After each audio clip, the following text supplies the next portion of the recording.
Hi friends, எல்லோருக்கும் வணக்கம். இன்றைக்கி பார்த்திங்கன்னா நம்ம சூப்பரான ஒரு மட்டன் குழம்பு தான் எப்படி செய்யலான்னு வாங்க பார்க்கலாம். அதுக்கு முதல்ல பேன் ஒன்று வச்சுக்கோங்க. அதில் எண்ணெய் ஊற்றி சின்ன வெங்காயம், மல்லி, பட்டை, கிராம்பு, அதுக்கப்புறம் ஏலக்காய் ஒன்று போட்டுக்கோங்க. ஒரு அன்னாச்சி பூ போட்டு கொஞ்சம் சீரகம், கொஞ்சம் குருமிளகு போட்டு நல்லா வணக்கிக்கோங்க. இது வணங்கினதுமே அது கூடவே கொஞ்சம் தக்காளியும் போட்டு ஒரு 2 தக்காளியை குட்டி குட்டியாக சாப் பண்ணி வச்சுருக்கேன், அதையும் போட்டு நல்லா வணக்கி விட்டுக்கோங்க. இன்றைக்கி நம்ம 1/2 kg மட்டனில் தான் ட்ரை பண்ண போகிறோம்.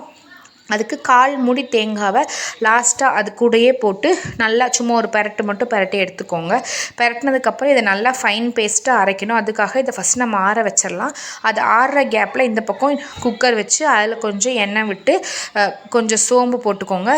போட்டு ஒரு பெரிய வெங்காயம், ஒரு பச்சை மிளகா, கொஞ்சம் கருவேப்பிலை போட்டு இதை நல்லா வணக்கிக்கோங்க. இது வணங்கினதுக்கப்புறம் இது கூட நம்ம இன்றைக்கி 1/2 kg மட்டன் ஆட் பண்ண போகிறோம். இந்த மட்டன் குழம்பு சூப்பர் டேஸ்ட்டாக இருக்கும். நீங்கள் ட்ரை பண்ணி பாருங்கள். நம்மளே வீட்டில் மசாலா அரைச்சி செய்யறதுனால சூப்பராக இருக்கும்.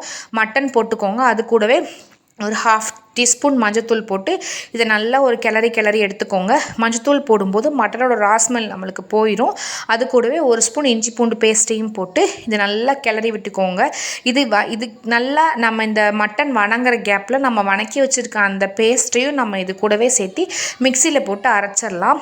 தண்ணி ஊற்றி நல்லா ஃபைன் பேஸ்ட்டாக அரைச்சிக்கோங்க. இப்போ பார்த்திங்கன்னா மட்டன் நல்லா தண்ணி விட்டு சூப்பராக வணங்கிருச்சு. இது கூட ஒரு ஸ்பூன் மிளகாத்தூள் நம்ம காரத்துக்கு ஏற்ற மாதிரி. இன்றைக்கி நான் 1/2 ஸ்பூன் மட்டும் மட்டன் மசாலா ஆட் பண்ணியிருக்கேன். கலருக்காக கொஞ்சம் காஷ்மீரி சில்லி பவுடரும் ஆட் பண்ணியிருக்கேன். போட்டு நல்லா வணங்கினதுக்கப்புறம் இப்போ உப்பு பார்த்து உப்பும் போட்டுக்கோங்க. டேஸ்ட் பார்த்து உப்பு போட்டுக்கோங்க.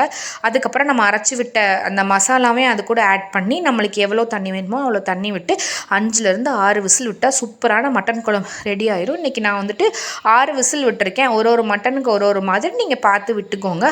6 விசில் விட்டதுக்கப்புறம் ஓப்பன் பண்ணி பார்த்தீங்கன்னா மட்டன் குழம்பு பாருங்கள் சூப்பராக ரெடி ஆயிருந்துச்சு. இது செம்ம டேஸ்ட்டாக இருக்கும். நீங்கள் ட்ரை பண்ணி பாருங்கள்.